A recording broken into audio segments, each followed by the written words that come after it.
Good morning and welcome. It is Sunrise Daily. I'm Ayo Makinde.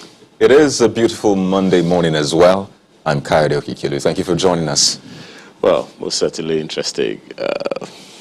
Was a roller coaster of a weekend, wasn't it? Oh yes, absolutely, absolutely. From the build-up to the launching or unveiling or the rollout of the COVID-19 vaccine. Beginning with we saw the first four frontline health workers getting the vaccine, and then the next day, that Saturday, we saw the president and the vice president getting the jabs, and that was meant to encourage people really to say, oh, this vaccine is safe, so go get yours now. That's what they say, right? And some other events that took place. One that stuck out for me really, it's still quite shocking, but I think it opens our eyes to a lot of issues. It was that impromptu visit by the governor of Borno State to the IDP camp, and what he discovered was quite shocking. Some would say, well, it's not really shocking. We saw this coming, but here's what happened. So we had Governor Zulum visit one of the IDP camps in Borno State in the wee hours of the night, impromptu really. When governors visit, there's usually an advanced team that goes there, and rarely does he visit at night, but this one was unplanned. So he visited, and then they conducted a head count, and guess what? They realized that out of the 1,000 households at that IDP camp, 650 of them were ghost IDPs. We've heard about ghost workers, right? We've heard, ghost pensioners, but never have I personally come across the term ghost IDPs. So it begs a question. Who are ghost IDPs, right? That's the only rational question to ask this morning. So by explanation, what was said was that, so 1,000 of them, right, are in the records, but they realized that 650 households are actually not real IDPs. What that means is that they have their homes outside of the camps. IDPs are internally displaced persons, right? So they don't technically have houses to go back to. So they are stuck at the camps as a result of, terrorist activities, attacks, and the rest. But this 650 actually have homes. So what they do is they come to the IDP camps during the day, they blend in, and they get the food and other support that the government gives, and other, agencies, donor agencies, or they give. And then towards the night, late at night, they sneak out and go back to their homes, to their lives, and then they keep doing this. So that's what is meant by ghost IDPs. Still a couple of explanations needed, but that's just one side of the story, because this raises a lot of questions or a lot of issues, opens our eyes to a lot of issues. Well, the governor did say that, I'm not against, giving people some form of help in terms of food and all that, but he was not happy that that's an illegality on one hand. It's not right to do that. And the fact that he says that these people are eating their cake and having it in some sense. So they come to enjoy what is meant for IDPs, and then they enjoy other programs which his administration is making available for other people who need help in the state. And that's what he frowns at. But clearly, we see that people actually need these, relief items, food, healthcare, and what have you. Because, why would you need to go to an IDP camp when you have your home, if you have food and all that? So it raises a lot of issues. And I know that, when you saw that, it was quite mind-boggling for you. The first thing it raises in my heart is the question of how poor people are, and what it could drive people to do. In the aftermath of the NSAS protest, or was it even a build-up to it, we saw a lot of looting of palliative warehouses and so many other places in different parts of the world. There were looting of shops and stuff like that. And the level of poverty, the level of hunger, is palpable. Just over the weekend, I saw that Nigeria is not doing well at all in the Global Hunger Index. And when you look at that figure, I can't quite recall the exact figure now because we were talking about food security at the time. But when you look at that figure, it definitely raises questions on your mind as to really what are we doing about this? So that's the first thing it brought to my mind, the hunger and the poverty that could drive anyone to go and do that kind of thing. The second thing is, for God's sake, we have been talking about the causes of insecurity, especially in the Northeast. one of the things that drives people to hunger, to illegality, is hunger, poverty, and economic inequality, especially when they can see what other people that are perhaps not as well-to-do or not as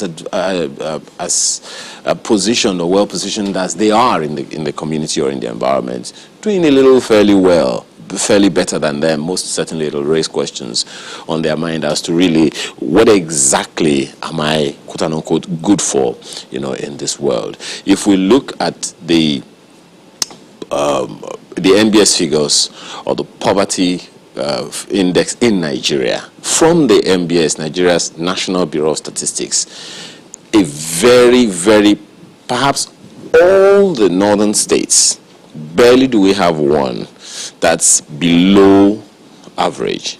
That's above average, beg your pardon.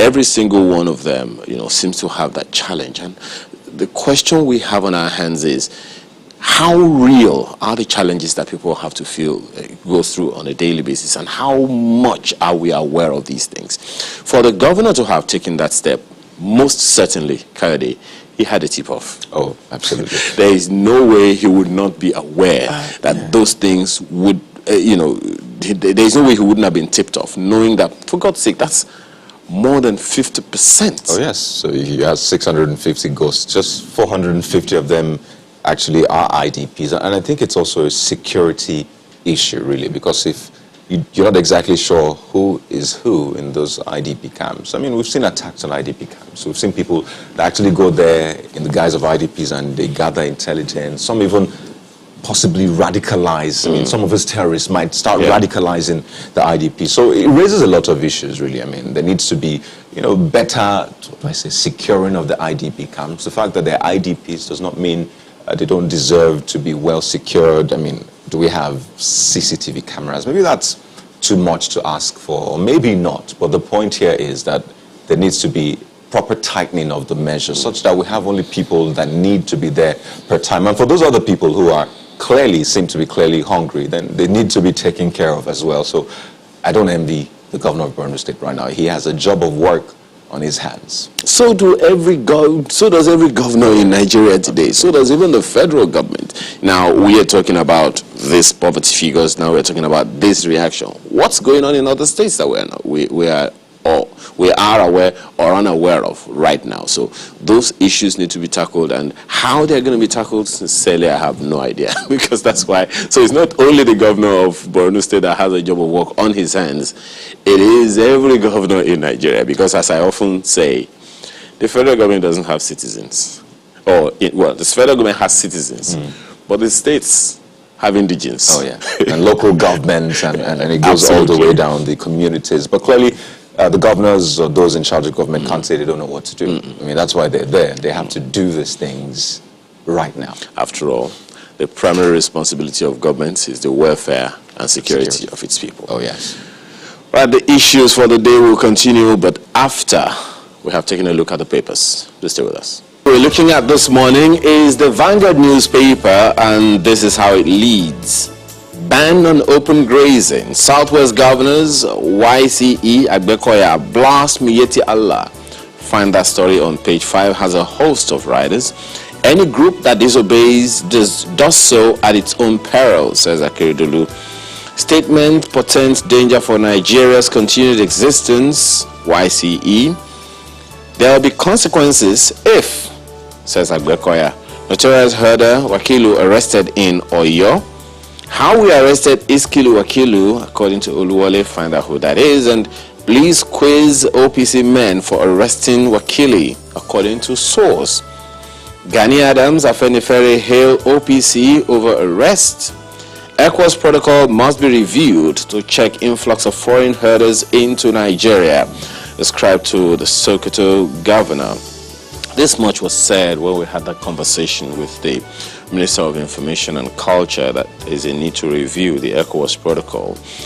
But then the question you want to ask is, are we even approaching the issue of insecurity the way we ought to? What exactly are we dealing with? But you may have to find out the details of all of this on the inside pages. Stories on page 5. Attack on herders. Fear grips Anambra communities. That's on page 13. Find out what that is about. Oh, right above the major story, mutual funds defy COVID-19 effect as returns rise 50% to 1.5 trillion naira. Analysts project moderate returns in 2021. The details of this you find on the inside pages. What does this mean? Again, well, definitely some investments you would think.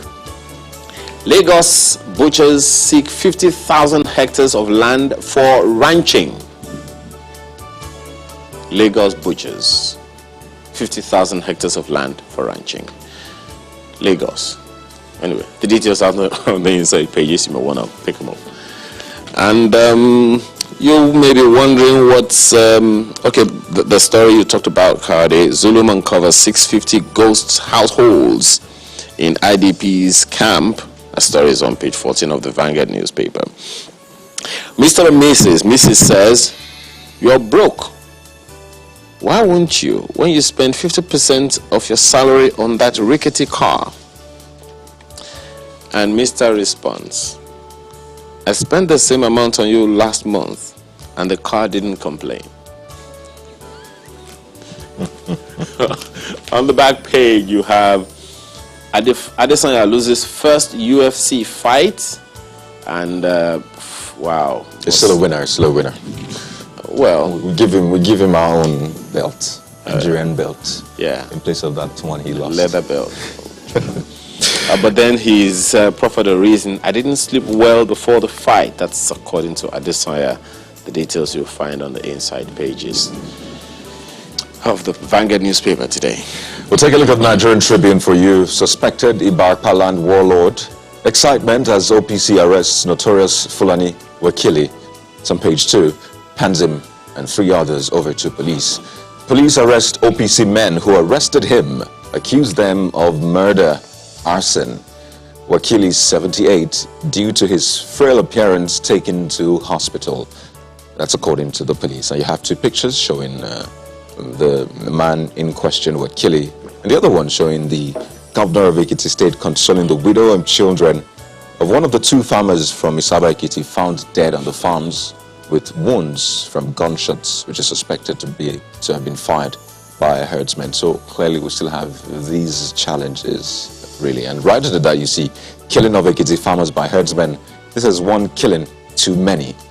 That's coming from Governor Fahimi, who's also the chairman of the Nigeria Governors Forum. So it begs the question, what kind of conversations the governor's having on this one. And you see Ekiti Oba saying security agents must arrest killers. Oh dear. What a week it will be then. But a little math test this morning, it appears, because the governor's visit, the governor of Borno State's visit to the IDP camp, the statement that was released said that the governor found that only 450 of those IDPs were actually real IDPs and not ghost IDPs. So if there are 1,000 of them in total and 450 are real IDPs, that will mean 550 technically are ghost IDPs. So 650, 550, clearly math test this morning. Maybe they are 1,100? That's another angle. Oh dear. Just one more before we take a look at the next one. Why we introduced 5 naira rebate for every $1 remitted to Nigeria. That's coming from the CBN. That policy is meant to kickstart today for 60 days, I believe, at first instance. So that should encourage more Nigerians and diaspora remitting and doing business, I believe. But clearly, we'll see how this one works out. That's the Nigerian Tribune for you this morning. I wonder what happened with this food strike, also on the front page of the Nigerian Tribune this morning. Southern Middle Belt leaders kick over demand for compensation by cattle dealers. Kick. Anyway, that's the Daily Trust newspaper is next, and what you have is some issue that's more constitutional, you may want to say. Despite clocking 60, Accountant General, FRC boss, still in office. Talk about focusing the searchlight or beaming the light. Overstay contradicts civil service rules. Check the details. There's nothing wrong. That's according to the Labour Minister. story you'll find on page 6, what that is all about, right on the front page there. Right above the nameplate, Osinbajo, reliable, competent deputy, scribed to the president. 4 bandits killed, rifles recovered in Kaduna, stories on page 7. Banditry is not a crime that we recognize in our laws, we keep saying. Yeah. Criminals. Yeah, it is what it is. But what you have on the front page here, that picture is of a young boy who went to collect food and drinks from a burned down and looted supermarket in the aftermath of the arrest of the opposition leader Sonko in Dakar, Senegal. That's a picture that is worth 1,000 words and even more. That alone says a lot, but quite interesting. Well, OPC raises settlement, kills woman, arrests blind Fulani leader. That story is on page 8 of the Daily Trust newspaper this morning. The details you'll find on the page 8 of the paper. And one is wondering, what exactly are we up against, and what do we need to do to make things better as far as all this one is concerned? 35,000 killed, 2 million displaced in Boko Haram war. That's ascribed to the government of Borno State. And you're wondering, what's going on? Again, the details on the inside pages. That's the Daily Trust newspaper today. Well, let's show you what's making the news on the front page of Blueprint newspaper. The lead story, 2016 audit report, NNPC didn't remit 4 trillion naira into Federation accounts. That's the blueprint for you, 4 trillion naira. That's according to 2016 audit report. Some spent on subsidy, pipeline repairs and product losses. It's coming from the NNPC, and you see Senate summons permanent secretary over misappropriated 2 billion naira by Solid Minerals Ministry.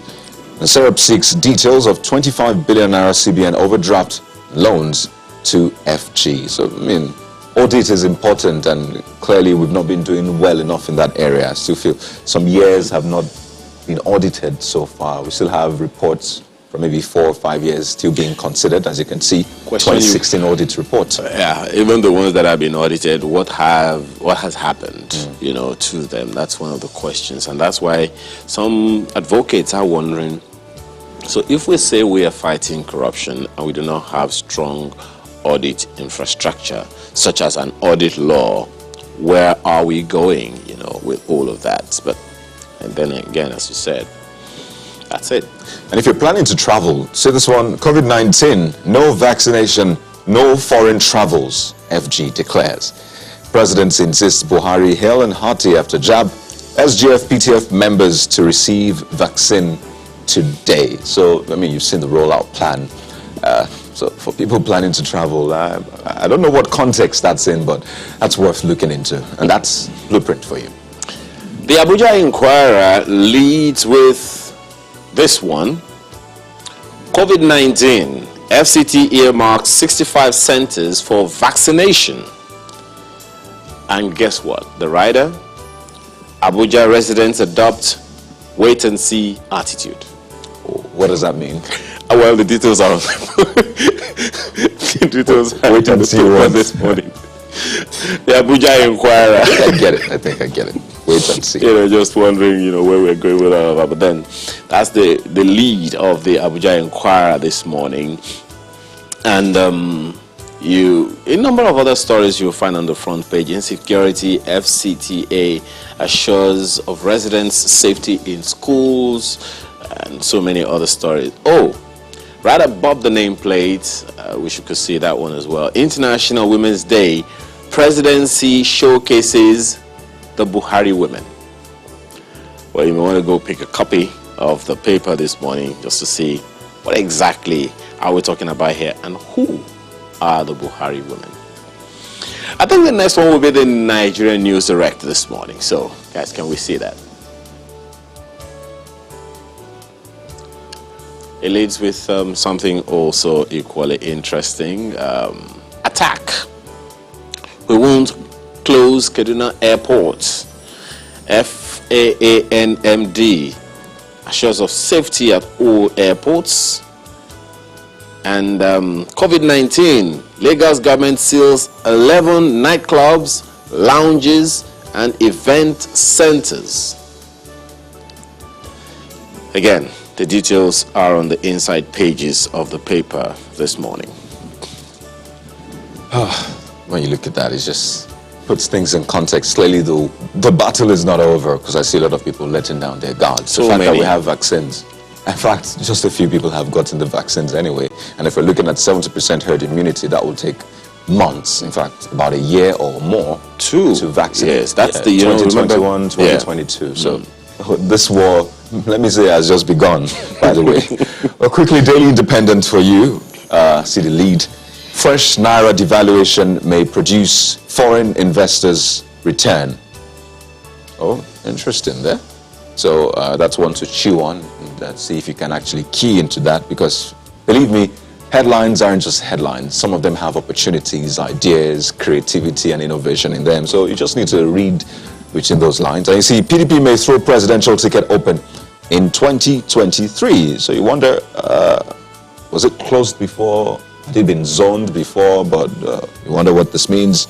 We'll take a look at Daily Independent. And right under that, you see, denies zoning ticket to South. Oh, well, I guess that answers the question there. So 2023, the journey has already begun for political parties. Daily Independent for you. Well, one wonders, really, 2023 is plus or minus 2 years away. Oh, believe me, for some, it's just tomorrow. Just politicians anyway, but you understand why. The Leadership newspaper is next, and this is the lead. Nguta's death signals unexpected changes in Supreme Court. The details are on the inside pages. Justice orderly to become second in hierarchy as as Justice Vivo retires March 22. Well, these are the dynamics of the judiciary. It's quite interesting, because it's not just, clearly over the years we've seen that it's not just seniority that plays a role here. There are also certain other permutations that come to play, but then the details are on the inside pages of the paper this morning. Women's Day focuses on equal future in COVID-19 world. Where did I see October there? Well, that's what you have right there on the front page. Money transfer firms to drive Naira for dollar scheme. The details are on the inside pages of the paper this morning. And just finally for you, the Daily Times. Banks woo customers over incentive policy on diaspora remittances. That's going to be a huge one. It kickstarts today, so all eyes on that, as we said earlier. And some other stories. Nigeria and Morocco sign MOUs on hydrocarbons, agriculture. So yet something else to look forward to. And no, we didn't forget. We didn't forget. So to all our beautiful women out there. Oh, yes. Our wives, our mothers, our sisters, our daughters, really, all of them. Here's wishing you a happy IWD 2021 celebration. I know there are a lot of issues to sort out, so stay with us on the program. We're going to be dissecting them, because it's important to ensure that we do the best for our women. You're talking only as a married woman. Those who are not married... Which is why I said our mothers, our daughters. You didn't talk about those girlfriends of some people, please. We're back after now. Stay with us. Yeah. Well, clearly that's what our conversation is about. The first conversation we're having this morning, especially for those of us who are still wondering, wait a minute, is this safe? Am I going to take it? How am I going to feel?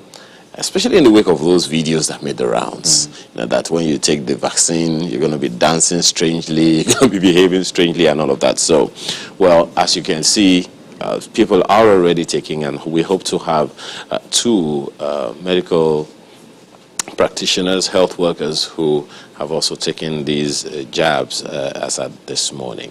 Go to Maupe, shortly to find out what you'll find on the front page of the Abuja Inquirer, particularly where it says that they Abuja residents adopt wait-and-see attitude. Maybe Malpe could explain what that means, because wait and see means a lot of things, and I think that's clearly maybe what I understand by wait and see. I'll probably get an explanation from Malpe, but wait and see might mean, okay, let's wait and see how this works on other people. But Malpe, what does it mean, really? Am I right? This wait and see mode that has been adopted by Abuja residents? You know, we have to ask very clearly. The idea for you is actually to read the paper, gentlemen. Good morning, Nigerians. I would think that that's the idea. That's why they'll get you interested in the paper. Abuja residents adopt wait-and-see attitude. The idea behind headlines is to get you interested enough to read the story. And I wouldn't like to divulge you know, what it will be inside the paper. So if you'd like, you could pick up a copy of the Abuja Inquirer and inquire as to what Abuja residents or what the Abuja Inquirer was capturing when it meant that Abuja residents are adopting a wait-and-see attitude. But now that you've asked me, if I was not one of the respondents to this particular story, but yes, my attitude as well is wait and see. And I think that generally what that means is leadership. People are waiting to see, you know, how leadership is going to, you know, take them. I'm waiting to see, you know, what sort of leadership we will get in terms of the distribution of these vaccines. We have been told that there is an online portal. You have to register. Priority is being given to the to health workers, to vulnerable people, that's people who are 60 and above, people with comorbidities, that's people with underlying health conditions, you know, and so on and so forth. And you heard very clearly there the admonition of the Speaker of the House of Representatives saying that they shouldn't play politics with the administration of vaccines. So it would seem that, you know, a lot of leadership to ensure that only those who should get it in the first round get it. People like us, we're very patient. We're going to wait our turn until it's available for everyone to see, unless they say by some, you know, maybe some leadership direction that we should also come forward and take it. Because some people argue that beg your pardon, that journalists too are frontline workers, even though I don't think that they are as important as health workers. It's just that I also believe that there's some double jeopardy there. On the one hand, yes, our health workers should get it first because they really need to get it. On the other hand, for a vaccine that is an emergency measure, it would seem that they're also the guinea pigs in this. But it's a good thing that political leaders are not shied away from it. They're not saying, no, we're only sending the health workers to get it first, and they're taking the back seat somewhere. They're also showing leadership by also taking the vaccines to let the people know that it is safe. So if by some stroke of luck, by some leadership, some firm leadership, we see very clearly how people are being enumerated and being asked to come forward and take these vaccines, I'm hoping that people will, you know, follow the line. Don't jump the queue. You know, people will be orderly, and the people will eventually do what is best for them by making sure that these vaccines go to those who only and actually need it. Gentlemen. Talking about leadership, how leadership is taking this on board.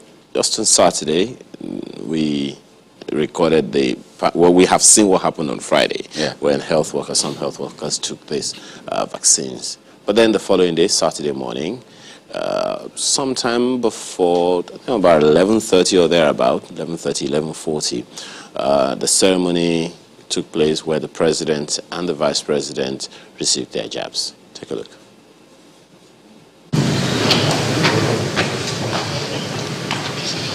At about 11:35 a.m., President Muhammadu Buhari prepares to become Africa's third president to receive the Oxford AstraZeneca COVID-19 vaccine via COVAX facility at the State House. We're here alive, we're here to see the day. On live television, the already loaded medical tray is rolled out in full view.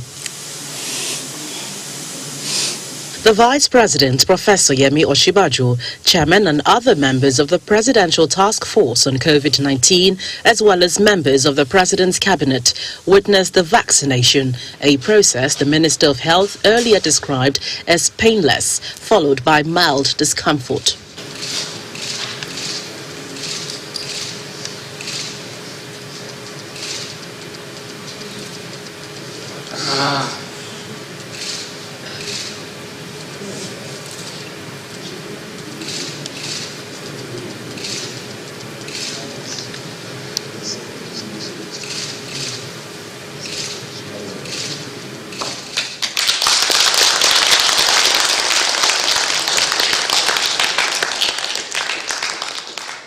The shot, which the President received via a narrow-gauge syringe on his upper right arm, was administered by Dr. Shuaib Sanusi, who is the chief personal physician to the President.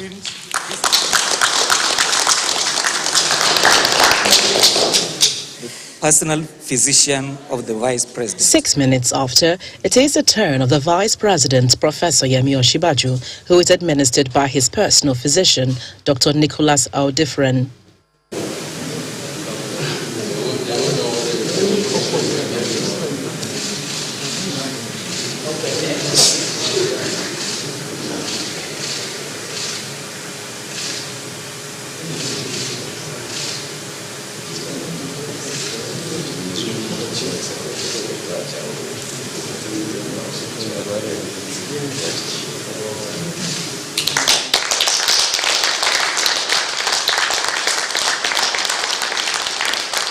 This process is part of a bid to boost public confidence as the Presidential Task Force on COVID-19 attempts to inoculate about 80 million Nigerians by 2021. Today, Mr. President and the Vice President have equally demonstrated leadership by offering themselves for the Nigerian people to believe in the safety and the efficacy of the vaccines that we have procured and is being deployed. Each of them gets the e-vaccination card, which was presented by the Executive Director of the National Primary Healthcare Development Agency, Dr. Faisal Shuaib.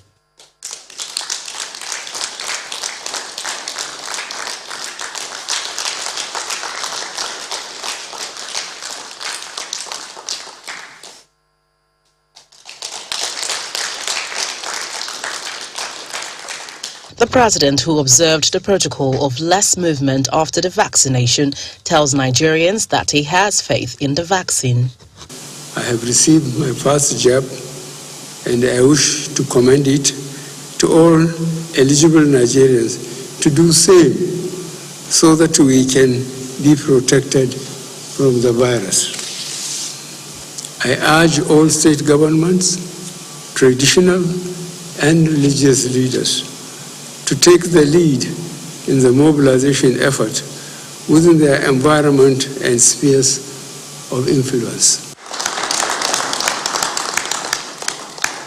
In the coming days, members of the Presidential Task Force, federal lawmakers, as well as members of the Federal Executive Council will get their first jab of the vaccine before state governors will take the lead in their states.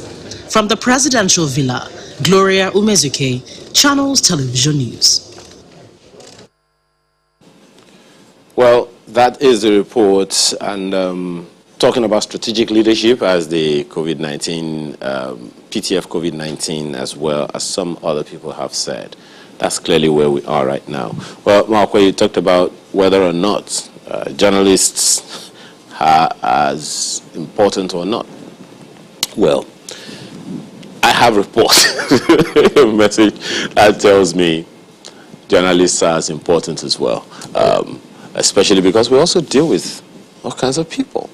Maybe not frontline health workers, that's not what we are. We're not frontline health workers, we're frontline workers in some sense. But you know, that's a conversation that I'm sure is brewing, and we'll see, I mean, the response to that. But, you know, so the frontline health workers, 4 of them got it on Friday. The President and Vice President also got it on Saturday. And, you know, this is a period of, you know, maybe the wait and see, also another angle to the wait and see, which has been spoken about, because this is still some form of emergency use. And this is where actually an active phase of research, as it were, active phase of vaccine development. So those people who have taken already will be definitely monitored.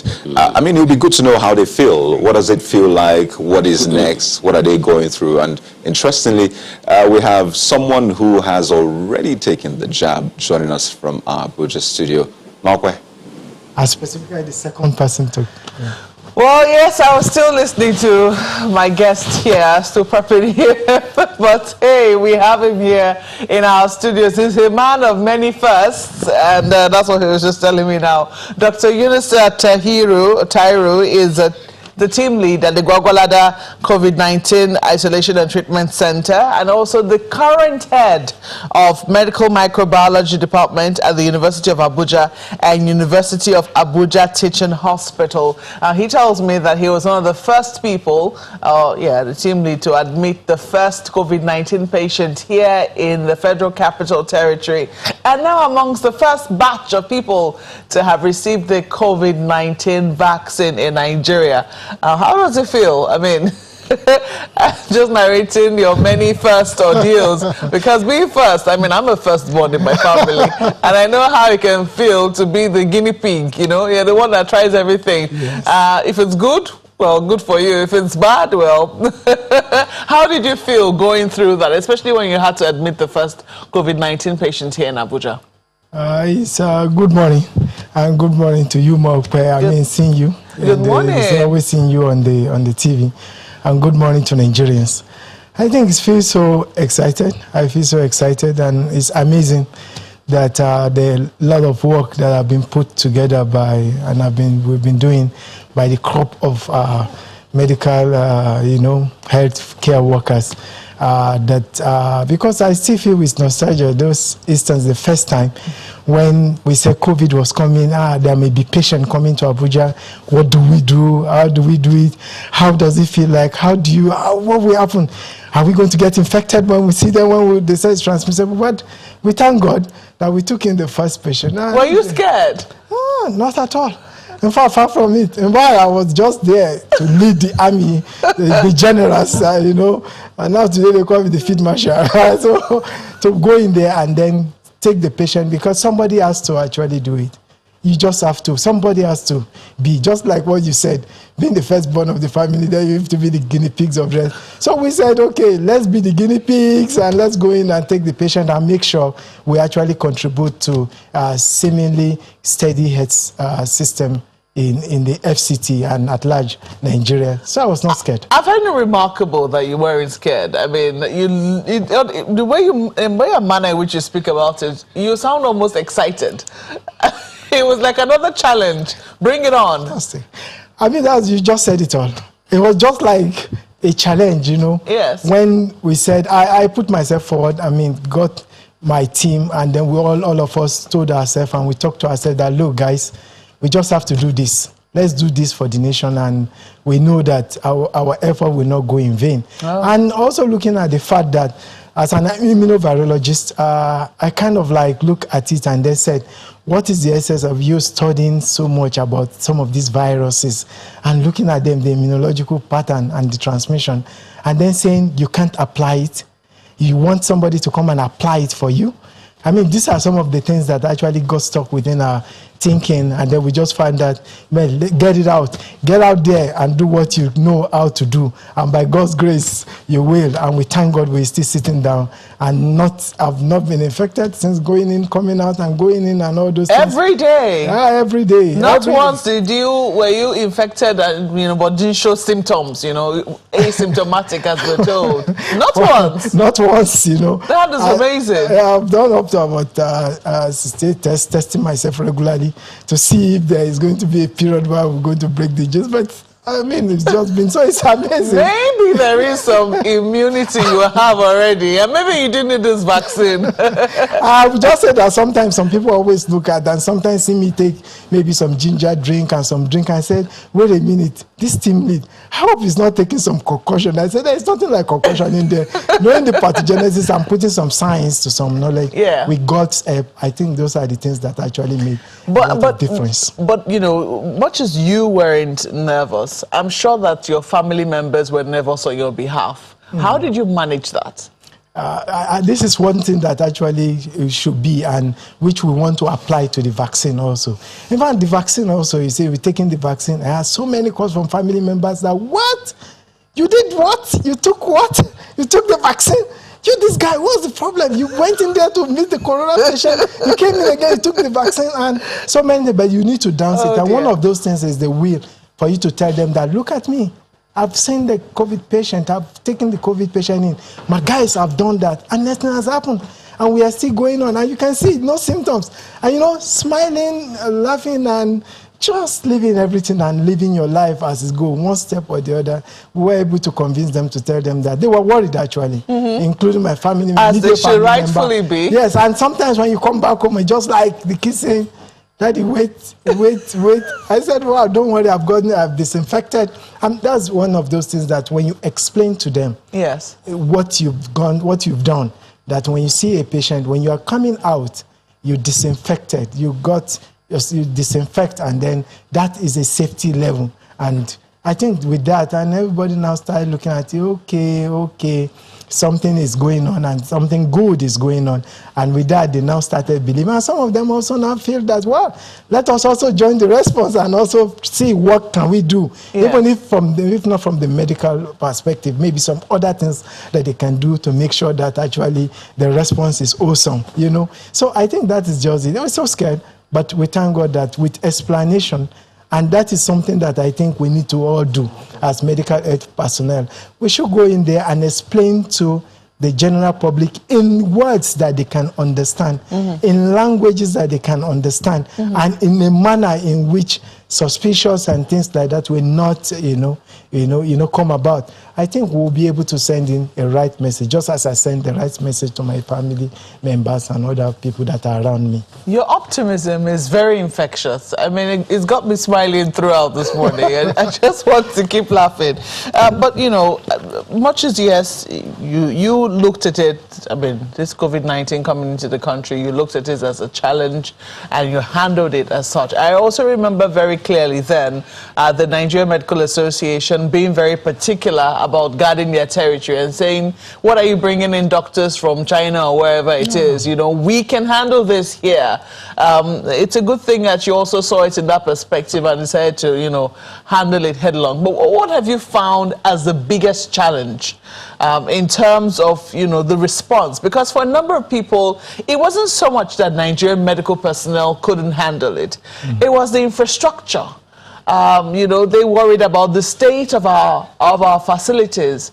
We recall that, you know, shortly after, I think the PTF COVID-19 team had to keep going around, and I remember Boss Mustafa saying that they didn't know that the state of our healthcare system was this bad. Didn't that make you a bit nervous in terms of, you know, what had to be done? Were you a bit, I don't know, worried? Well, let me just put it in the perspective that sometimes you see there are three things that actually makes up when we talk about real healthcare. One of them is when we talk about infrastructure, which is key. I mean, the structure to be there, buildings, and then having equipment and all those things to work with and the rest. That is one, which is key, which is good. The second one is the what we call the manpower itself. And then the third one is finance, you know, financing and all those things. I think one of those, the easiest thing that you can get is actually the trained healthcare professionals. I need you have the best in the country. I mean, you always know that if Nigerians tend to bring back all the doctors that are Nigerian doctors that are in United States of America, they all said it, that their system will collapse, you know. We have that, and that one is awesome. We have that on ground. Now it's now left to now talk about the commitment to actually outweigh the economic part of it. What do I mean by that? The economic part of it in terms of funding, bringing money, making you so comfortable, making sure you have everything you have. I mean, you don't have to go back home and now start thinking, wait a minute, how am I going to feed my family? How am I going to do this and the rest, you know? But that optimism that, wait a minute, I need to show to the world what I can do. And maybe from there, something else can build up, now takes care of what we call the second challenge, which is finance. But the one that is biggest, which is challenging, is that infrastructure.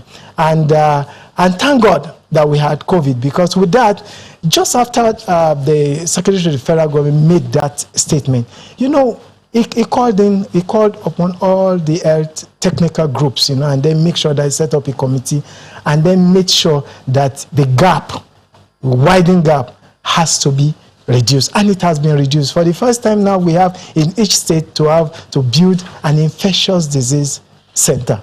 ID center. We have one currently in University of Abuja Teaching Hospital, Gwagwalada. But now to replicate it in each of the states, that is awesome. Because one of our biggest problems, and we can talk about in Africa and in the tropics, is infectious disease. If you can take care of infectious disease, there's infrastructure, the structure to take care of infectious disease, then you have solved most of the problem. And what are the two things that are needed to do that? Structure and also equipment. What is the type of equipment that you need for any infectious disease? Is what? The PCR, those gadgets that you need to test, rapid test, PCR test, and some other machines equipment. I can tell you from where we started from a very low level number of PCR in the country, today we have in the old, I can say this boldly, in the whole of Africa, we have the highest number of PCR testing sites, even higher than that of South Africa. So that is awesome, and that means that a lot of things have been brought in. And with that gap being reduced, most of us can actually come in there. It means that when we have any case, or let's say, for instance, another virus comes up called Buhaha virus, let's say, that means that we can actually make diagnosis. No virus comes up just yet. We hope that no virus comes up just yet. But I'm going to introduce right now our second guest in the studio, Dr. Abdulsamad Ayinde is a family physician, and also, he works at the National Hospital, and he's a member of the COVID-19 management team, and also one of the recipients of the COVID-19 vaccine. You're welcome to Sunrise Daily this morning. Thank you very much. Thank you for having me. It's good to see you. Yeah, good to see you. How do you feel? Well, I feel very good. When did you receive this vaccine? I received the vaccine on Friday. On Friday? That was the first day, the same day he received his own. He was I think the second person, and I was the fourth person. Wow. I mean, did you feel like you're doing something great, or did you feel like, oh my God, healthcare professionals, we're just always the guinea pigs? How did you feel? Yeah, I felt very good. I actually wanted to pass a message across. Okay. You know, there are a lot of misinformation, a lot of information on social media telling people about the bad effect of vaccines and scaring people away. So with the arrival of vaccine, I just wanted to pass a message across. The vaccines are here. We need to go in and get vaccinated. Yeah, we need to go and get vaccinated. So as a healthcare worker, you know, I wanted to be among the first to receive, to show that these vaccines are actually safe and effective, and we should be encouraged to get the vaccine.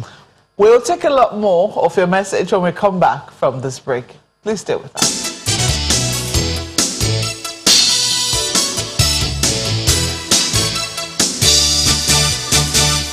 Well, I'm sitting with two heroes in the studio this morning, and I'm a little awestruck. Maybe that's the reason I've been giggling all morning, I don't know. But when you look at people who are bold, who are brave, and, you know, see everything as a challenge and not as a problem, you know, there definitely is an optimism that is very infectious, which you yourself cannot resist. I have with me in the studio this morning Dr. Yunusa Tairu, who is a team lead at the Gwagwalada COVID-19 treatment isolation and treatment facility. Is a man of many firsts. I'm sure if you were with us earlier, you'd have heard some of the things that he did. Was one of the first people to receive the first COVID-19 patients. You can imagine how that was when we first of all started hearing about COVID-19, and then now one of the first to receive the vaccines now that it has come to Nigeria. And you should see the optimism in his voice. We also have with us Dr. Abdulsamad Ayinde, who is a family physician at the National Hospital here in Abuja, also a member of the COVID-19 management team, and also one of the recipients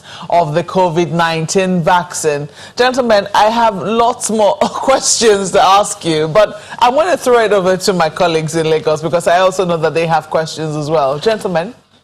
Well, Mark, I see in the way you have been going about this, I mean, clearly you can handle all of this on your own. And when you talk about the heroes, you know, again, that line in the national anthem comes to me. The labors of our heroes past shall never be in vain. And these ones are heroes present.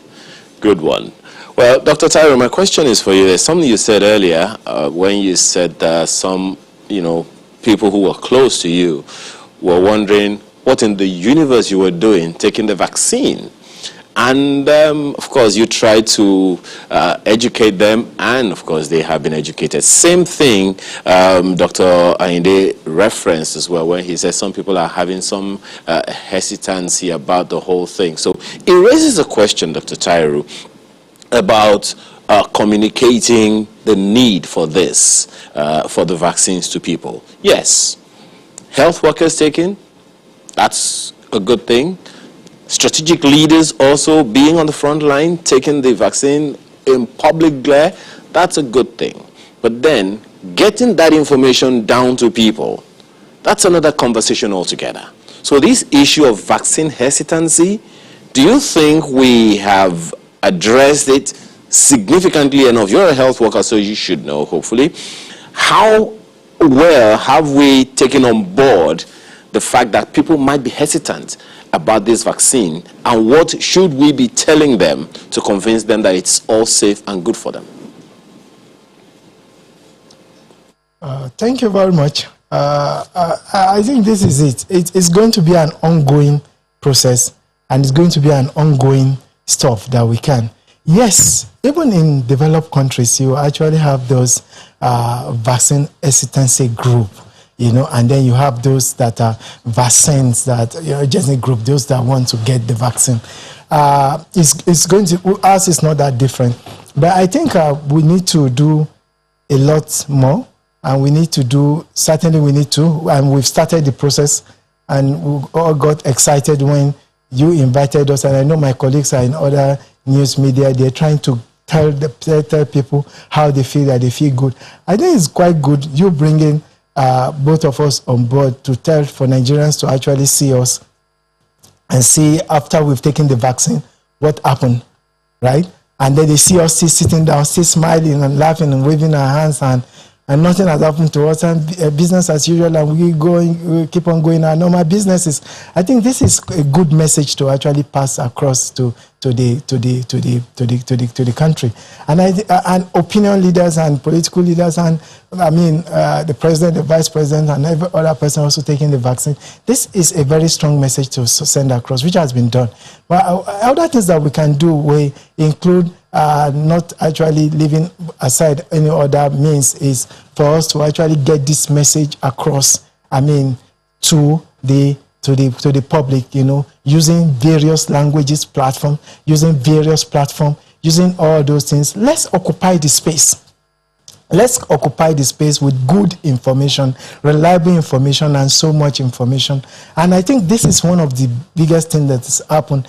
I remember then when the polio vaccine was actually brought in and was given, there was no much such, saying, oh, we are the first set of people that got it, and how would they communicate? And before you all know it, the space was now occupied with what we call all those kind of rumors and all those kind of talk. So I think we need to take it and take these things down to the languages and to the various things that people can go. Secondly, I think we can also do more to actually incorporate this, what we call vaccine assimilation and vaccine goodness to people, and inculcating them into our cultural ways of doing things. For instance, I remember that when we went to National Nutrition Agency, and all those people can actually take, for instance, this set or any other person that have taken the vaccine with a very good effect, to actually make them kind of like ambassador, what we call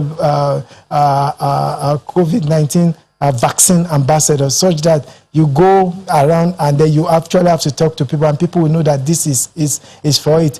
Sometimes you see when we have what we call the most beauty pageant and all those things, and they serve as ambassadors, and they go around. You see them everywhere. Everybody knows that, oh, these are people that are representing us, and they are symbolic, for the nation. So these are some things that have to be. And I hope also, as one of those things, that this discussion should continue, so that it's not just a one-stop, 2, 3 weeks, 4 weeks, we've forgotten about that. Let's make it. And this should come up both in various platforms. We can actually use the radio station, we can use television station, we can use social media and all those things. I think one of the biggest tools that we need to actually occupy is the social media space, because the social media space can actually give a lot of things. A lot of people have actually asked me questions based on what they saw on social media rather than what they have heard or they've seen or some of those other things, you know. They just ask that, did you for instance, I was coming out from my house the following day. I saw almost about 7 to 8 people just kind of like looking at me. I came in, I wanted to drive my car to kick my car. I said, any problem? They said, no, they are from the news media and some other people, new media they call it.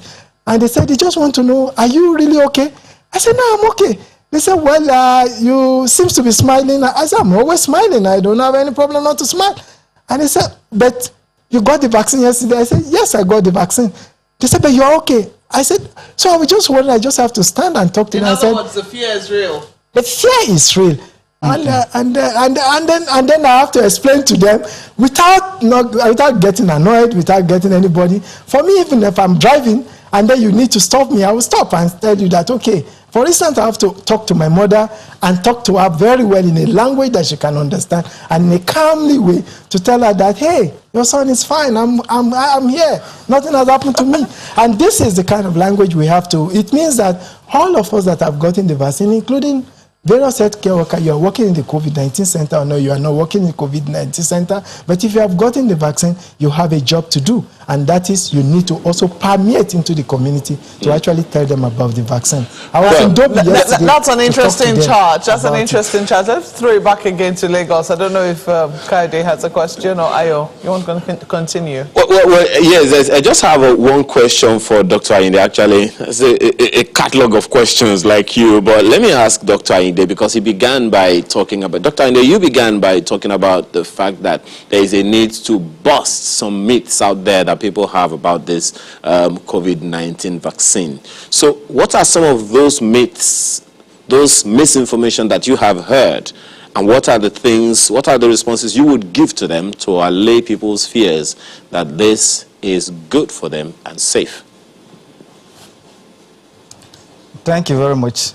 First of all, since the beginning of the pandemic, we have 2 very important groups of people. We have the COVID skeptics, and then we have the vaccine skeptics. These people do not only exist in Nigeria, they exist in all parts of the world. And since the pandemic began, we've been trying through a lot of communication information, been telling people that this COVID is real. I'm sure you'll be surprised to know that up to now, a lot of people, including some healthcare workers, do not believe that COVID exists. Those that have not worked directly with COVID patients, they believe that it does not exist or it's a myth. Now, back to your question, let me give an example. Somebody from my family called me when the person heard that I was going to take a vaccine on Friday. The person said he saw a video on WhatsApp. The question I was asking, if you take the vaccine, are you going to stop wearing masks? He said no. If you take the vaccine, are you going to stop social distancing? He said no. Are you, if you take the vaccine, will you be prevented from transmitting the virus? He said no. So these questions got me bothered, and I told the person, first of all, when you want to look for very good information, you look upon your religious leaders, your imams, your afars, and then when you want to source for very good news, you listen to very good news channels like channels, NTA, and government officials. So why will you depend on social media for information as important as a vaccine? And vaccines has been with us for a very long time. We've had vaccines for, just like my colleague said, poliomyelitis, vaccines against chickenpox, vaccines against mumps, vaccines against hepatitis, and we've grown with vaccines. We've received vaccines throughout our life. So how is this one different? So if you want to, as a medical personnel, as a family member, if you want correct, genuine information, you should ask me and I'll be able to tell you. But I think it's actually very, very difficult. We should use, just like you said, a lot of platforms, including the social media, our stakeholders in the community, religious leaders, market leaders.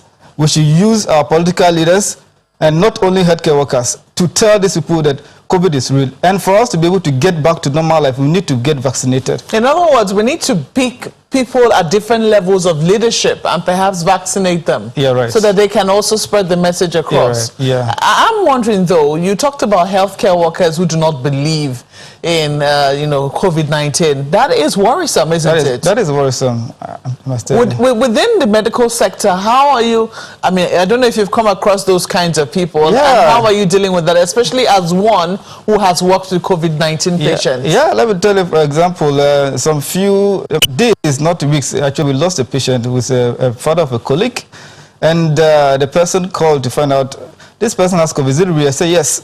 So after about 5 or 6 days on admission, the person died, and we told the person, that's when the person believed that, wow, this COVID is really very real. Before then, the person had not gotten in contact with any COVID patient and had not had symptoms, even though the person had been using masks, has been practicing social distancing, but had not come into real COVID patient and non-mandated patient before.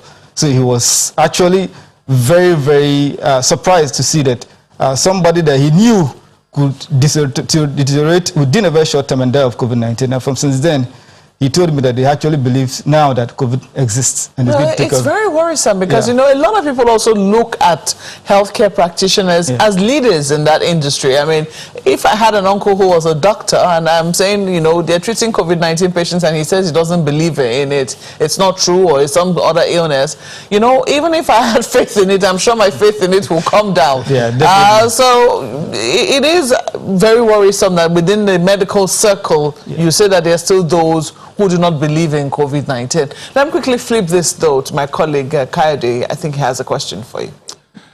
Oh, thank you, Mark.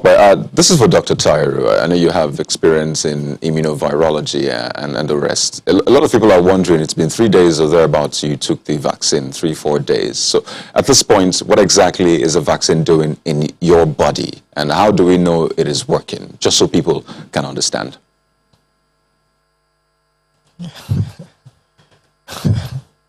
Thank you very much, Kayode. Some days now we've taken the vaccine. Now the vaccine I took is a viral vector vaccine, which is AstraZeneca, has been explained to us, and which is good. And once it gets into the body, what you expect is that it stimulates the production of antibodies. And these things that are being produced in a layman's language are things that are going to now go around my nose, my mouth, the eyes, the mucosas we call them, and they will line up those all areas such that when I come in contact maybe with a patient that is, or with somebody that is having COVID, even if the person is symptomatic or not symptomatic, I would kind of like, it will take it up and then take it up out of the body. What we always say is that what I've taken some days back are things that are going to be like a precursor.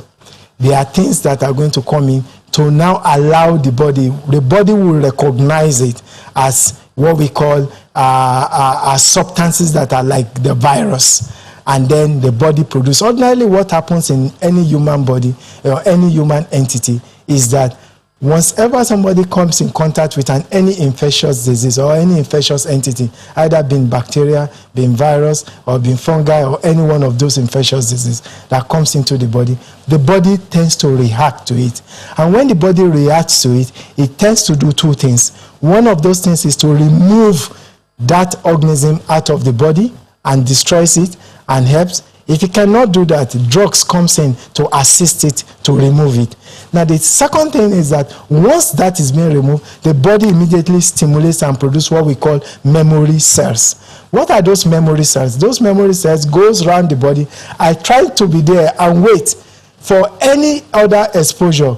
In case the person now comes in contact again with that entity, there's already antibodies in the body. It just binds to it and then tends to remove it from the body and take it away, such that the individual is walking about, he never even know that there is a second exposure. He has been exposed and it has been removed from the body, and that is what we call being healthy. And this is what I know, that this vaccine has already started in my body. It has already started to produce antibodies And somehow you always ask that, how will you know if this vaccine has actually got into the body? Usually you expect one of those kind of like what we call sometimes reaction. You get some little, what we call some things as you know that something has evolved, something has gotten into your body, and then that is just for some short time, and then you know it, you are already there, you are working. So these are some of the things that I expect that vaccine to be doing, and is doing that. Okay, and you already have belief that it is. But just quickly, as we wrap up now, just going to ask you, do you feel invincible? Do you feel like I can walk into any COVID-19 treatment center without my protective gear and I'll be just fine? No, it's not advisable. Up to now, we don't know how long the protection lasts. And we actually have some information that the vaccine may not protect you from transmitting the virus to another person. Yeah, and it takes time before the immunity is established. And we know that this particular vaccine, the AstraZeneca vaccine, you have to take 2 doses for you to be certified completely or fully immunized.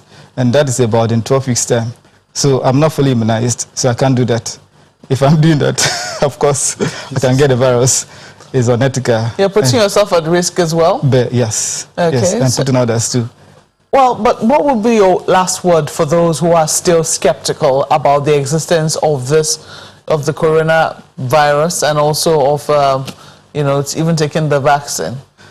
Well, COVID is real. We had a lot of patients that have died.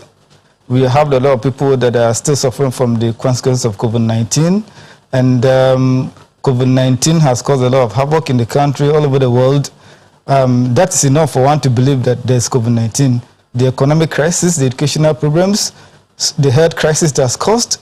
Of course, somebody cannot bring an entity and say this is COVID, and then if it is not real, there won't be any lockdowns, there won't be any control measures, non-pharmaceutical measures, lockdowns, and keeping people at home, social distancing, and wearing of masks.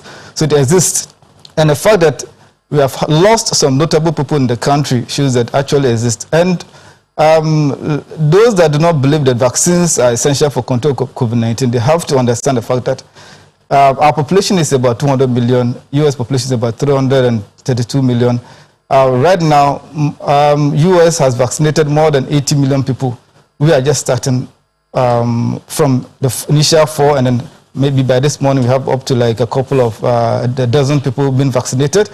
So we should try as much as possible to seek information from the appropriate places, follow our leaders, and then listen to them, and then abide by all the rules. And when we have the opportunity to take the vaccine, when it's our turn, please, we should go ahead and then take it. It is safe, it is effective, and it's going to prevent us, and it's going to help us get to our normal lives. All right. Gentlemen, it's been a real pleasure speaking to both of you this morning. We have to thank you so much for your sacrifice, leading the forefront of being at the forefront of the war against COVID-19, and also coming to share your experience with us and our viewers this morning. Dr. Yunusa Tairu is a team leader at the Gwagwalada COVID-19 Isolation and Treatment Center, and also the current head of microbiology, medical microbiology at the University of Abuja, University of Abuja Teaching Hospital. And we've also been speaking with Dr. Abdusamad Ainde, who is a family physician at the National Hospital, member of the COVID-19 management team, and also a recipient of the COVID-19 vaccines. Gentlemen, thank you once again for coming on Sunrise Daily this morning. Well, that's it for this segment of the program. I'm going to hand you over now to Lagos for the continuation of other segments of the show. Please stay with us. You talk about, when you said recipient, it sounded like an award in my ears. But right now, well, that's the national perspective that we've looked at. One of the challenges is how the states will be taking on board this process and domesticating it in their various states. We have the Commissioner for Health in one of the states with us this morning. Dr. Tomi Koka is Commissioner for Health in Ogun State. She joins us virtually. Thank you so much for joining us this morning, Dr. Koka. So, the question one would want to ask you.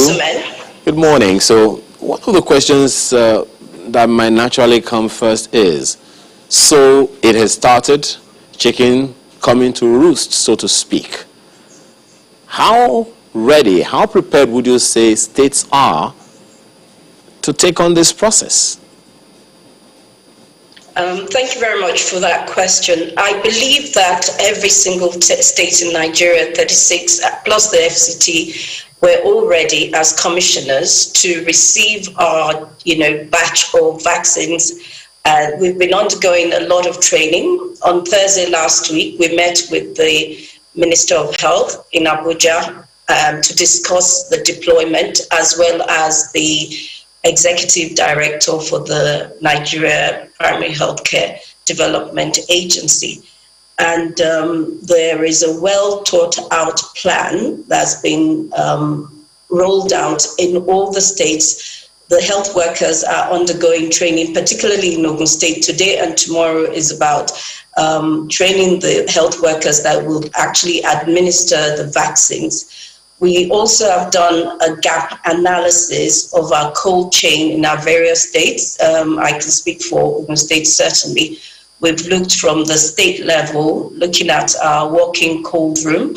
If it's functional, we've serviced it to ensure that it doesn't break down. Then at the LGA levels, we've looked at our deep freezers and ice-lined refrigerators, making sure that they're functioning optimally, servicing the ones that need servicing, repairing solar system and inverters. And at the ward level, which is at the delivery level, the facilities which are going to administer the vaccines, we have what we call solar direct drive freezers that would actually ensure that the integrity of the vaccines are maintained from the national level right through to the point of delivery. The last thing is the logistics. That is being taken care of by our development partners to ensure that there is a seamless logistics. I've just heard you talking about vaccine hesitancy. I think the major part for us right now is ensuring that we create demand by advocacy to religious leaders and influential people in our communities, because as one of my colleagues said, a lot of people are still skeptical about, is COVID real and is the vaccine safe? And we have to continue through media platforms like yours to send the message out that it is safe. The technology in the AstraZeneca vaccine itself is being used. It's being used for the flu vaccine, which is given every year in England. It's being used in TB and even the Ebola vaccine. This is the technology that was used. So I think the citizens of Nigeria should be rest assured that we as a nation were well prepared, and the government has done their part. The scientists have done their part by producing the vaccines. It is our turn to play our part in making sure we get rid of the COVID-19 in our society at large. Yeah, well, you talked about the logistics, and there's a good question coming right, on that one, talking about capacity and all of that. But that we'll take on after this break. Just stay with us.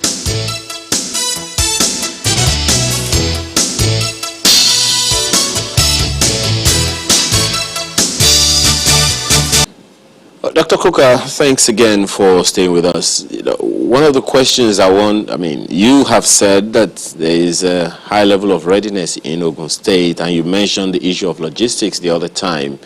With 3.92 million vaccines in the country, 36 states with the FCT, question is, how many are you expecting in Ogun State? Well, at this point in time, we don't know the exact number, but if you do the calculation, 3.924 million doses and 36 plus one state, and the number of health workers. What we have to remember is this first dose is for frontline health workers. I'm not sure, I doubt if we have 3.9 million health workers in Nigeria. So I'm rest assured that we have more than enough for the phase 1 eligible people that we're meant to be immunizing. Well, the natural question that will follow that one would be, When then are we expecting the sequel? Well, you'll know that the entire dose is not just from the COVAX team. There's also the African Union. And the anticipated delivery time for the African Union or the next batch of vaccine is probably March, which is where we are, March, April. So we should hopefully be receiving another batch of vaccines from the information that is coming from Abuja. Whatever the number each state receives, it's 2 jabs to 1 person. Isn't that correct? So one is wondering, how far-reaching can it be? If you know very well, it's a 2-dose vaccine, which is 12 weeks apart. So this first dose of 3.924 million is actually a single dose. It should cover 3.9 million, almost 4 million people. By the time the next dose is ready, is due, then we will have another set of vaccines. Hopefully it would have been delivered to to Nigeria. So I have no doubt that in 3 months' time, we would have had another delivery of vaccines to the country. Well, one of the ways that we understand the government is tackling vaccine hesitancy is for health workers and then strategic leaders to take the vaccines in public glare, so to speak. So what's the plan in Ogun State? Well, like every other state, His Excellency Prince Dapo Abiodun, who's the governor of Ogun State, will be the first citizen of Ogun State to receive the vaccine. Then we would have strategic leaders as well as health workers. At the moment, we have 107 vaccination sites all prepared, and we have 138 teams of vaccinators who we hope will do at least 50 shots of vaccines per team a day. So that's the way we hope to roll it out. There will be a flag off ceremony just like the one we saw on Saturday nationally, where His Excellency, the President of Nigeria and the Vice President, both were seen receiving their vaccines. So there will be a similar ceremony in Ogun State, albeit a smaller version. Well, I mean, it's good to know that the governor of the state is providing strategic leadership, which has been said to be vital in this whole rollout process. But speaking about logistics, because we know that's going to be a huge issue. In fact, you've heard the PTF time and again saying that, well, some states might not receive if they don't have their I's dotted and their T's crossed. So for Ogun State, can you just, if you could, walk us through the process you have put in place from the moment it is received from the federal government to the moment it gets to the recipient, maybe transportation, cold room storage. Just walk us through so Nigerians can have a mental picture of just what is involved in this. Okay, thank you for that question. First of all, the vaccine is being stored in a cold room, a large cold room in Abuja. And these vaccines will be sent to various states where they have airports. They'll be flown there.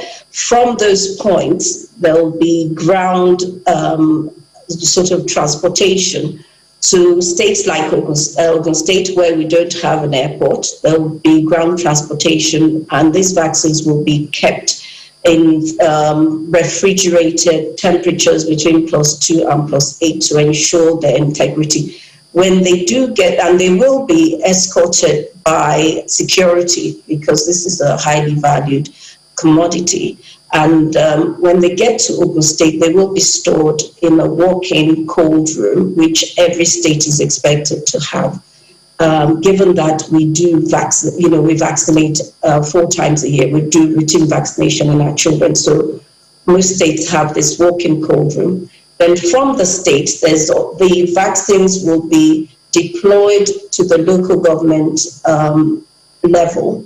And there, they will be stored in deep freezers and ice-lined refrigerators to keep the temperature. From those LGAs, which we have 20 in Ogun State, they then go into the 236 wards at those wards, you have what you call direct drive refrigerators, solar direct drive refrigerators. They are powered by solar panels, and these have been provided by UNICEF. And for Ogun State, we have 236 wards. We have 237 solar direct drive freezers. And the UNICEF keeps supplying. We still have 100 to be delivered. So we have more than enough capacity when it comes to maintaining the cold chain and ensuring the potency of the vaccines to the point of delivery. So those 236 primary health centers will be one of the vaccination sites that we will be using. We'll also be using secondary facilities and tertiary facilities. We've included the private sector as well in Ogun State because, as we all know, 70% of the citizens of Nigeria actually get their care from the private sector. There won't be any charges. It's just making sure that there's accessibility to the vaccine throughout the state for every citizen. So that's the logistics in Ogun State.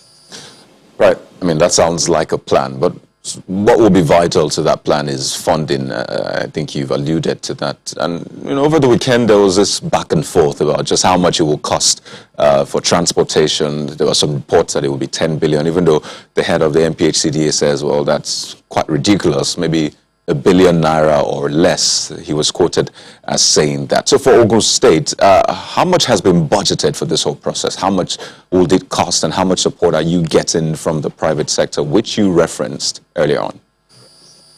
The truth is the financing is coming from the development partners like WHO, UNICEF, and they have funded the logistics up to what you call the last mile being the ward level.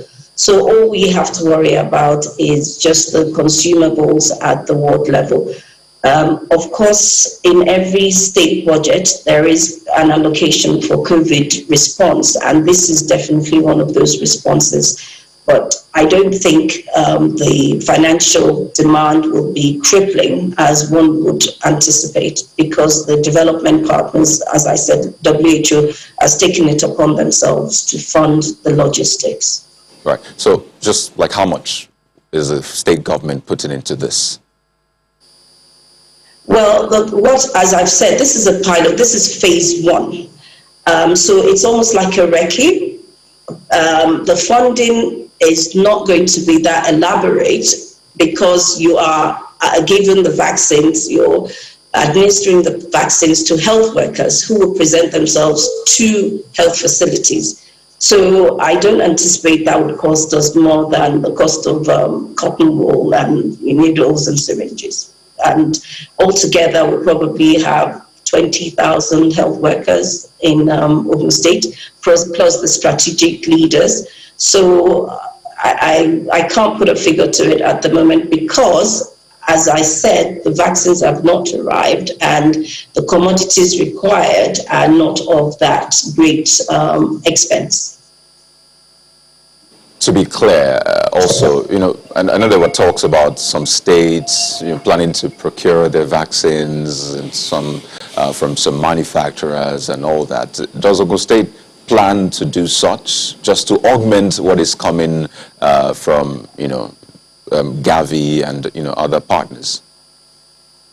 At this point in time, we have about 58 million vaccine doses from what information I have got so far coming into Nigeria. So I do not anticipate for the first and second phase that we will need to supplement the amount of, to buy more vaccines. Or maybe when we're getting to the third and fourth phase, when we've done an appraisal of the requirements. As you know, there is an electronic register where people have been asked to register their interest in receiving the vaccine. We have a lot of people that live in the rural area in Ogun State, and we do know there's vaccine hesitancy. Even in America, only 50% of the eligible people have actually come out to receive the vaccine.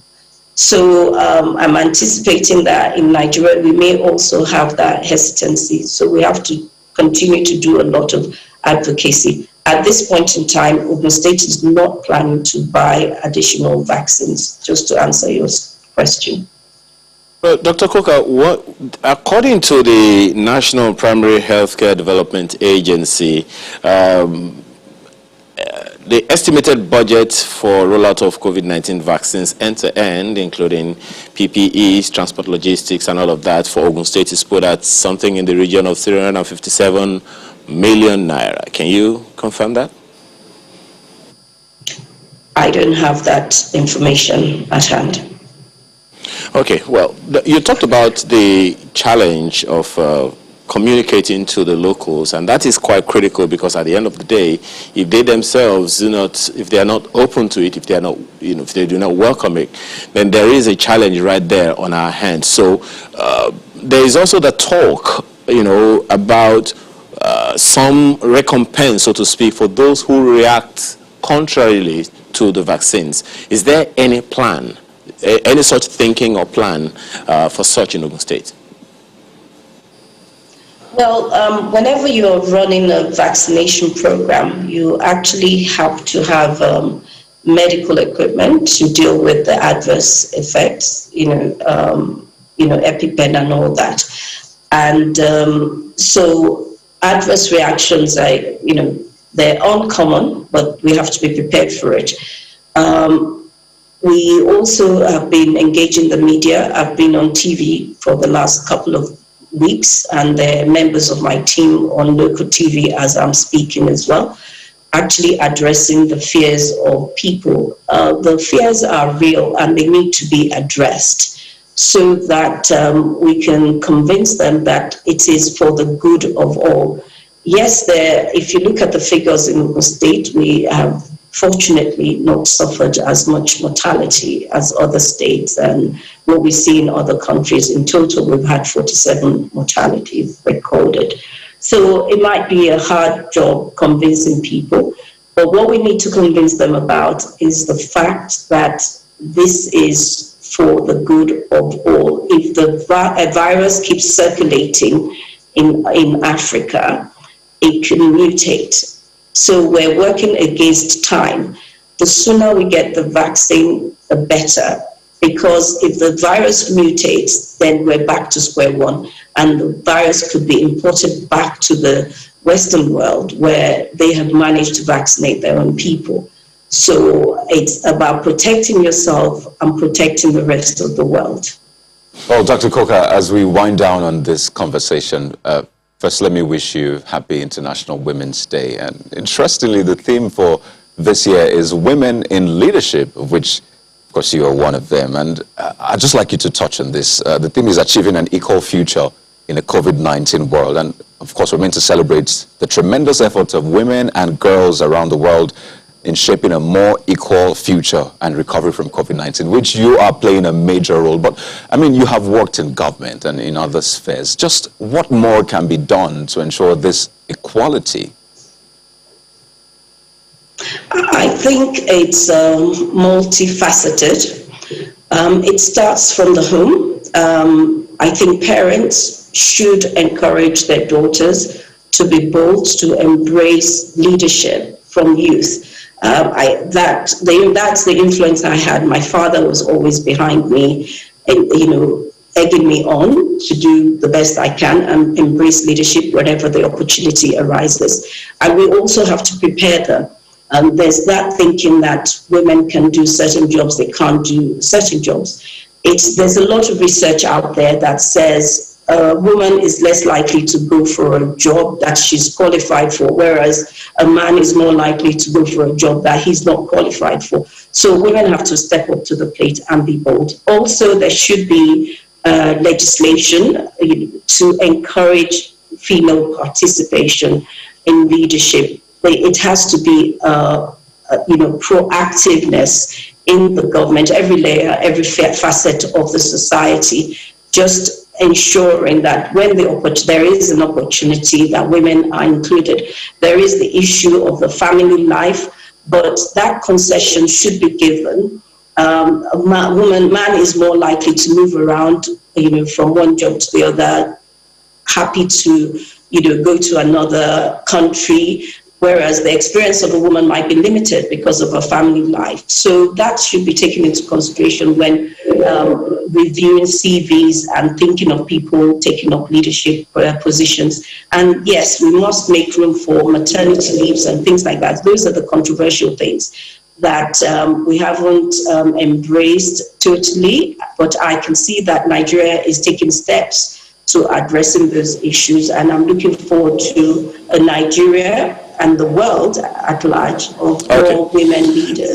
Yeah, Dr. Koka, we can't even begin to list out all of those things that even as men we think need to be addressed on this matter. But we're taking on the International Women's Day next after this break. But we want to thank you very much for your time and thoughts and wish you all the best in this rollout of COVID-19 vaccines in Ogun State. Thank you very much, gentlemen, and happy International Women's Day to all the women out there. All right, we're back in a moment. Stay with us.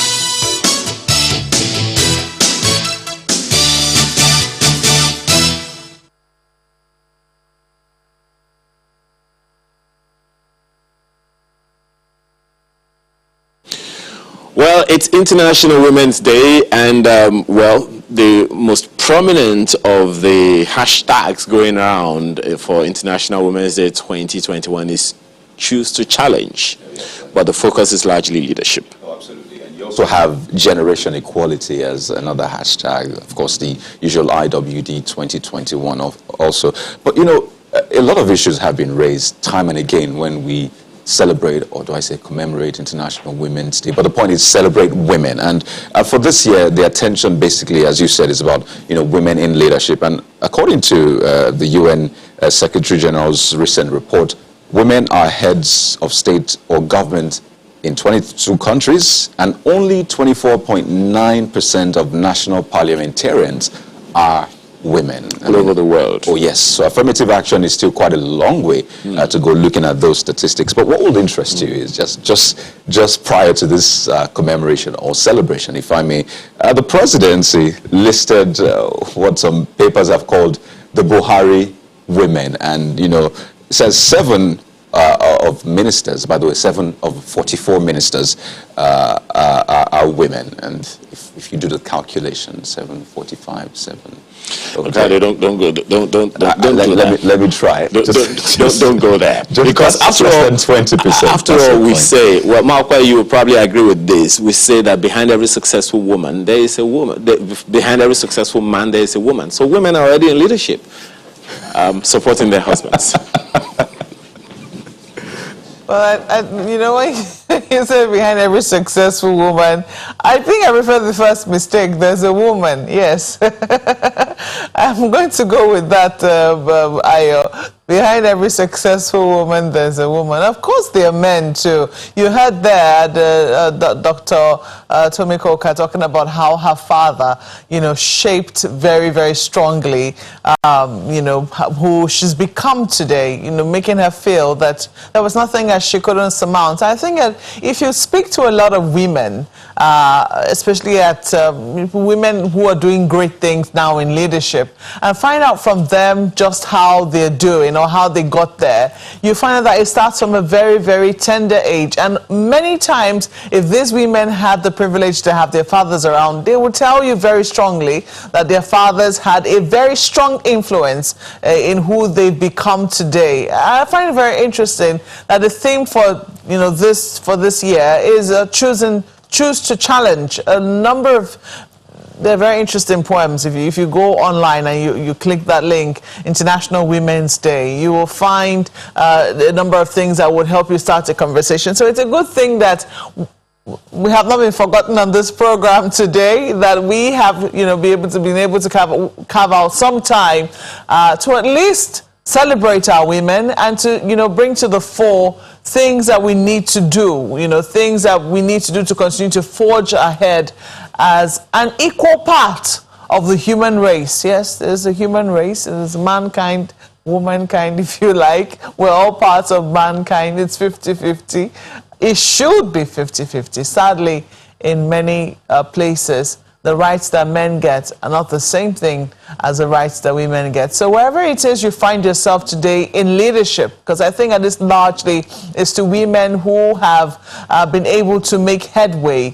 I think largely we all have a responsibility to continue to challenge the stereotypes to ensure that we forge a path for women who are behind. But if you now speak to women who have finally made it, apart from the influences that they had when they were tender, when they finally get to positions where, where they can actually forge ahead, and you ask them, ask a number of them, how did you eventually make it forward? They'll tell you that they had to have women backers.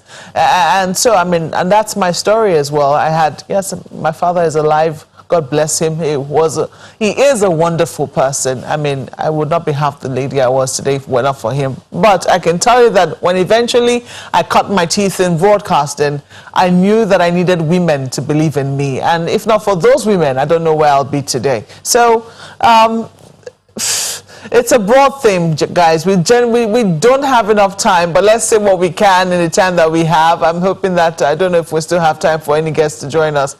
But at least if you're a woman and you're watching today, know that we celebrate you, especially women on the front lines, be it our soldiers. I remember very clearly that one of the things I was going to talk about today is women soldiers on the Abuja-Kaduna road. Remember, about 3 of them were sent there at the beginning of this year. Have we heard much in terms of incidences along that road since those women were sent there? That tells you something about what women can do when they put their minds to it. So, please let us not cheat ourselves by, depriving 50% of the human race, at least 50% of our population, what it is that they can contribute to the good of this country. Gentlemen. A good question there would be, okay, if 50% of human population are women, how can we have the palpable figures we have of women in leadership? Well, which is why we're choosing to challenge, right? Who is choosing to challenge? Well, that's the theme. By the way, there are 2 celebrations. There's a UN celebration, which theme is women in leadership, and there's the other one which is choose to challenge. But the point is, something needs to be done. Well, I don't know, guys, can we, have those images come up right quick so that we can take them very, very quickly? This first one is from Nelson, who says, talking about COVID-19 vaccines, the whole thing can be confusing when I'm told I can't go about without face masks after taking the jab. It makes 0 sense that I take a jab that prevents me from being sick, and yet I have to do the same thing like I'm not immune. Well, that's part of the education that I think is important for us to put out there for people. But so many other messages that we are unable to take now for the exigency of time, but we have to thank you very much for your attention today to this program. My name is Ayo Makine. Have a wonderful day. I'm Kayode Okikelu. Thank you for joining us. And happy International Women's Day. I can't say it enough. Thank you so much to all our viewers for watching. To men who continue to support women, God bless you. Have a lovely day.